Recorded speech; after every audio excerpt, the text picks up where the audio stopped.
Hi, good afternoon. We're going to go ahead and call this public forum to order. 4:30, April 6th, Escambia County Board of County Commissioners. Please turn your cell phone to the vibrate, silence, or off setting. Gary Sansing, oh, there you are, buddy. How about it? Thanks, Commissioner. I appreciate it. Our first speaker will be Chris Kerb.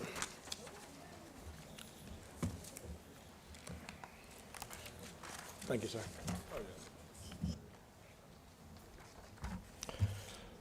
How y'all doing today? Well, I was going to talk about this article I saw in Pensacola News Journal about sea level rise, but I talked to Tim today, and he said y'all are still waiting on DEP to give you your grant for vulnerability assessment. So I came up with something else. Jay Faison, the founder of Flood Defender, sent me an email the other day, and he asked me about a progress dashboard for the municipalities that I'm working with. And you know, looking back on neighborhood complaints, budgeting, workforce, policies, and that type thing. And I came across the 68th Coffee with Commissioner meeting that we had on January 12th, 22, when you had Jay on the show. And a lot of things we discussed, Wes was on there, and we talked about, you know, engineering budgets for drainage and plans, and you know, having a comprehensive watershed plan, and you know, to come up with a good dashboard, you know, you got to have a lot of data on it. You got to know what projects are being done and where that funding's coming from. And right now, you have budgets coming up, and I hope y'all to see y'all increase your stormwater budgets, because it's only $4 million a year right now in local option sales tax, and I'd like to see y'all increase that. But you have made some good progress. A lot of Flood Defender projects are getting funded. I've seen a lot of state and federal grant funding come through in the last couple of years, which that's what Jay mentioned at that Zoom meeting. And Escambia County seemed to figure out a way to fund a lot of these projects.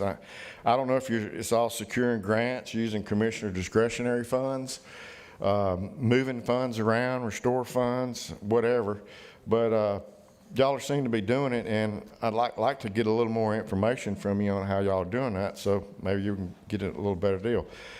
When y'all negotiate your deal for OLF, maybe y'all can put some of that drainage, put that money in some drainage projects, and toot your own horn about that. Flooding matters, and just Thanks, ask Richard. Noah. Time is up, my friend. Our next speaker will be Larry Downs Jr. Larry's not here. Thank you. Our next speaker will be David McDonald. Oh, well, there he is. Come on, Larry. I mean, all right. Let's go. She told me I was number 11. Well, I don't know what she said, but your time is up. All right. But she kept talking to me. I think she likes me. Maybe she wanted to keep you out there. I don't know. I like her anyways. Well, good. There's a couple of announcements I needed to make. One is Larry Downs Jr. Plumbing LLC, because fecal matters. That's one announcement. Here comes the next one. It's going to be April the 16th. Yeah, no, April the 18th is the next school board meeting, and I will be debuting a book that I wrote for children. It's a children's book, and it's called Is It Okay to Be White? Should be pretty hilarious. I mean, y'all know me, it's going to be full of, you know, sarcasm and fun. So make sure y'all watch that. I'll be live at the podium. I'll have 9 minutes, and I'll read it. Another thing is, I got just enough time. Had to run from the parking lot. Do y'all remember when your mask protected me, my mask protected you? Y'all know that's complete nonsense. The Denmark study that took place before it, I mean, I know, on the chin, up, down, you sit down, you could eat. Magically it worked. I'm waiting on an apology. There's a lot of people owe me an apology. Larry, you're killing people. You're killing people out there with no mask on, no vaccine. You gotta do better. You gotta do like us. Wear the mask on when the camera's on. Then when you're around everybody else, you can take it off. Adios, Lumen. Thanks, Larry. Stop by my office. I got a mask for you. Are you gonna give me that apology? No, I'm gonna give you a black mask. Ruby Rivas. Yeah, I know you like those black masks.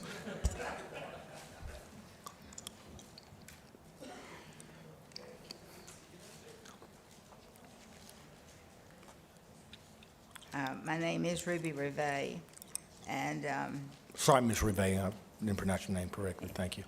no problem with that. I was just going to try to say I will never speak to you like he did. I believe Oh, that. no worries. Ms. Rivet, I believe you may be a speaker for the rezoning case, Yes, that is and correct. we are not doing that during public forum. It's scheduled for a specific hearing date and time, which All is right. later in the meeting. All right, If you just stay, Miss Ruby, I will take care of you when it comes up. okay. Thank you so much. Linda, Linda's with me. Linda, thanks, Linda, I appreciate it. Timothy Smith.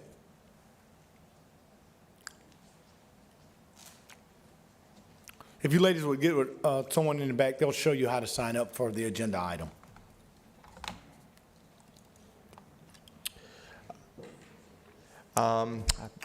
Tim Smith, 310 West Sunset, just up here to talk about the video I shot here over in Lexington Park with an FPV drone that I have that's in the sub 250 class for the FAA.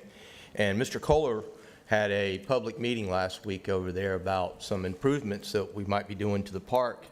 And one of the things I mentioned was setting aside some land for STEM and for projects like this where people can go out and fly their drones, their sub 250s, and basically adhere to all the rules the FAA is putting ahead. And the reason why I'm showing this video is it was a particularly good day because we met some strangers out there that had never met flying before, and it turned into this. And it would be great if we had more areas where people could go out and just meet and greet using their STEM projects. The only place we currently have is all the way out in Cantonment, close to Beulah. And we got to do more if we want more from our kids and from our youth, because they don't have anywhere to go. Thank you. Thank you, Mr. Smith. Jerry Price.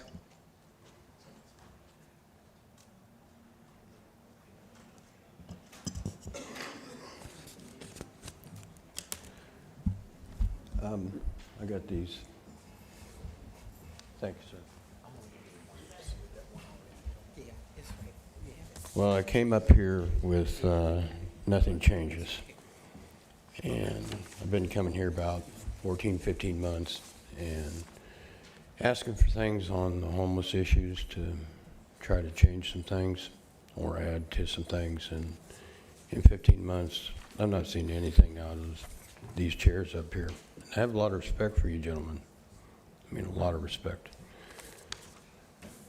Ms. Rogers explained some of the things, some of the problems.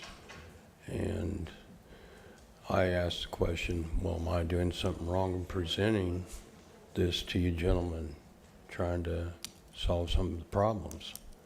And I'm about ready to give up. Nobody should have to come here 15 months and nothing to get accomplished. I would like to compliment Mr. Kohler on being able to get rid of the old Sonics building. It's a big improvement. Now I got them down in my neighborhood.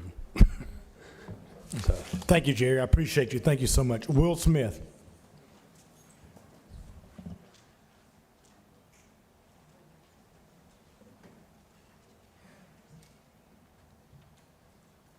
Good evening. How's everybody doing tonight?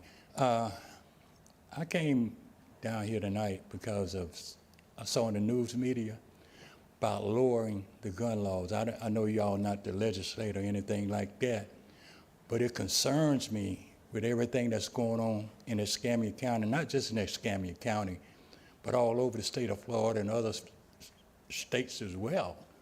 I need to know, is there a oversight committee or some representative up there that involved to where you can take this to the legislator and let them know that they do not need to lower the gun age for purchasing guns.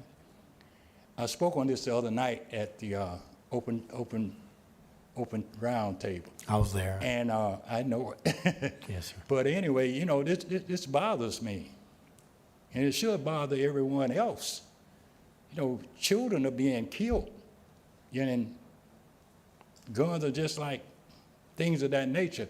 I just wanted to know if it's someone here that would represent Pensacola, Escambia County, state of Florida, to let them know that this is not a wise decision. It's not a wise decision at all. See, because it doesn't just affect certain individuals, it affects us all. And I think that by y'all being representative, y'all should have a voice in this and let it be known, whether you agree or disagree. This is the bad news for the people. Thank you, Mr. Smith. If you get my aide, Audrey, she will give you Representative Salzman, Andrade, and Senator Broxton's email and cell number. Audrey, will you take him now and give that to him? Thanks so much. Okay, thank you. Tyler Miller. She'll walk you out and give that to you right now. Afternoon, folks. My name is Tyler Miller, and I'm a Republican running for sheriff here in Escambia County. Now, when I first came here October of last year, I had no hesitation in saying that Chip Simmons was abusing the sheriff's office and using it as his own personal PR tool, and now I have proof. After weeks of wrangling with the sheriff's office to get the budget and threatening to sue them under Florida Sunshine Law, I finally got the budget for fiscal year 2022, and what I found was pretty shocking, folks. Now, when this board approved the budget for the sheriff's office for 2022, you guys allocated $24,000 for advertising, promotional items, and events. When I got that budget, I found out that the sheriff misappropriated $276,000 of our taxpayer money to put up billboards. He spent $300,000 of the sheriff's office funds on on advertising, promotional items, and events. And most of that was billboards. So I want you folks to know that every time you see one of the sheriff's billboards throughout this county with his nice face plastered up on it, that was $276,000 of misappropriated money.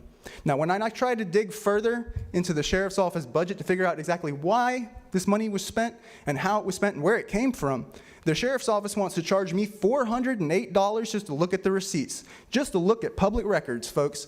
This is a cover-up, and this is a blatant effort to hide transparency from the taxpayers and the citizens of this county.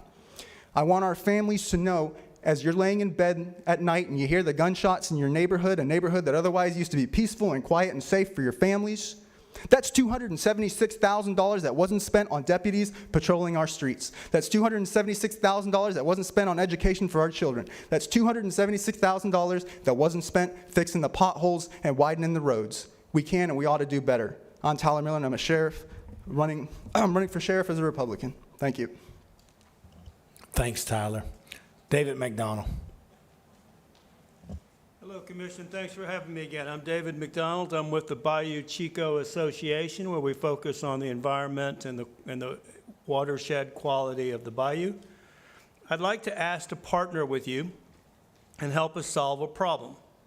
And the problem we're running into is the bayou is filling up with abandoned, derelict, or long-term storage boats.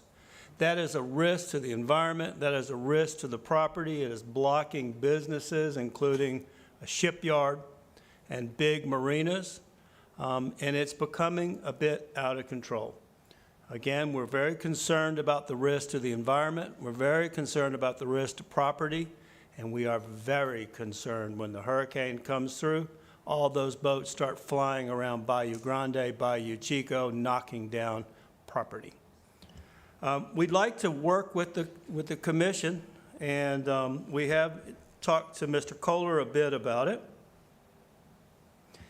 We know that there's a Florida law that's recent that allows the counties to designate and manage mooring, anchoring. We call it a responsible boating in the bayou. And I'd love to think about how we can look at Pensacola to really inspire responsible boating. Park your boat for 30 days, 45 days, and after that, you got to move it. Not much different than any other parking rules, except that it's on the water. That would enable the sheriff, that would enable the county to help manage and mitigate that. It would also open up Pensacola bayous for people who wish to carry their very large boats to Pensacola and spend the weekend in downtown. And right now, we are surrounded by abandoned, derelict boats that are leaking into the bayou. They're leaking fluids of all kinds into the bayou. And it restricts people that want to come to Pensacola in their yacht and hang out with us. And I'd rather have them do that. So thank you very much. Thanks, And I love David. I working with appreciate it. I know you're working with Commissioner Kohler, and I'm sure he will address your issues. Next speaker will be Rhonda Wood.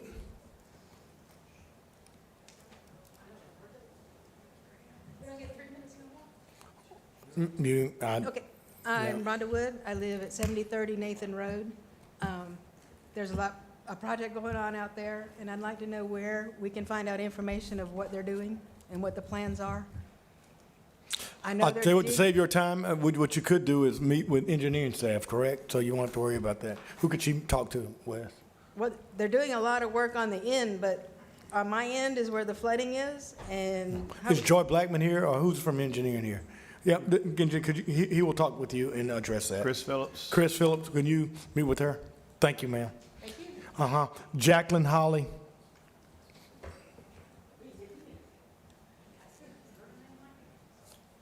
you, Commissioners, for letting me have a little of your time. My concern is Pecan Valley, which is in Cantonment, Florida. They are putting in a very large subdivision, 103 homes. Right now, all of their water is running downhill onto our property.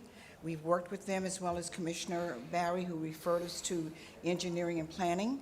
Little or nothing has been done to divert that water, either to put a retention wall up, they put instead bales of hay. When the drain pipes, which are very, very large here, they turned around and just simply put concrete over it with bricks, which is still coming downhill. Then we spoke about the flooding. That didn't matter. It continued on. They put a sloped landscape, like a landing ramp, and put a lot of rocks at the end of it. That still brought water downhill to our property. We cannot access it. When they put the holding pond in and extended it, it flooded so much so that you could not even see the drain pipes. They continued on.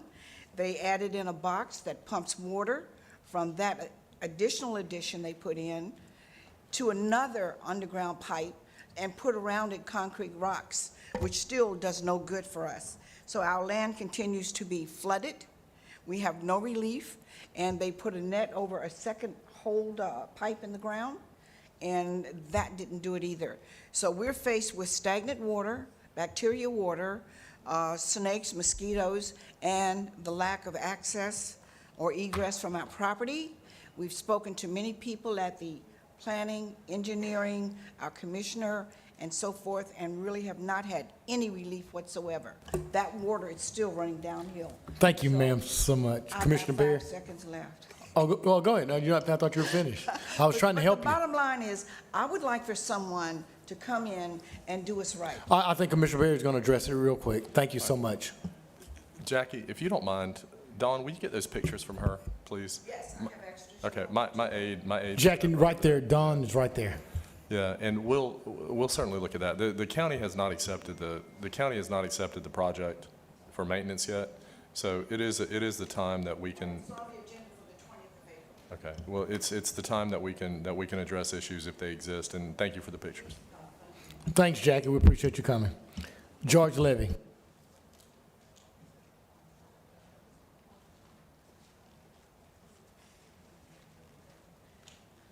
Hello, Commissioners. I want to express a concern. Based on being here 2 weeks ago, there was someone here that had a comment about code enforcement and things not getting resolved. And I just want to point out that I have a similar experience that regarding code enforcement, and I had code enforcement come out and checked an area, and they wrote a notice of violation on the spot with a 10-day must conform. Before that, I was down there, I heard about fences not being over 3 feet in the front yard, and I looked at the permit, and it turns out I ran into Horace Jones, and we talked about it, and he was saying nothing should be in the right-of-way. And I said, well, what about a mailbox? And he said, oh, yeah, that, you can have that. Okay, right. But there's this tree, and code enforcement wrote a notice of violation because it was obstructing the view. And the next thing I know, the violation is waived off. Okay, and I asked about it, and they said, get a hold of, traded emails with several people. And the one thing they said was that the Department of Roads had a criteria to accept the tree. And I said, what's the criteria? And I never got an answer, and this has been going on for 10 days, including batting emails with Mr. Jones. I'm a little disappointed with all the responsiveness and attention to detail and the transparency. George, George, your time is up, but I would think that Horace is here. So Horace, would you spend a little time with George to help resolve his And problem? Mr. Horace says, get a hold with code enforcement and work it out. Well, there's code enforcement right there. Tim Day, why don't you meet with both of them so they won't pass the buck? So if you meet with Tim Day and George, we got you covered, all right? You can meet with both of them right now. All right, is that it? We will start immediately at 5:30. Commissioner Kohler, I know, has a funeral to get to, and to have his loved one, so we're going to start immediately at 5:30. We stand adjourned.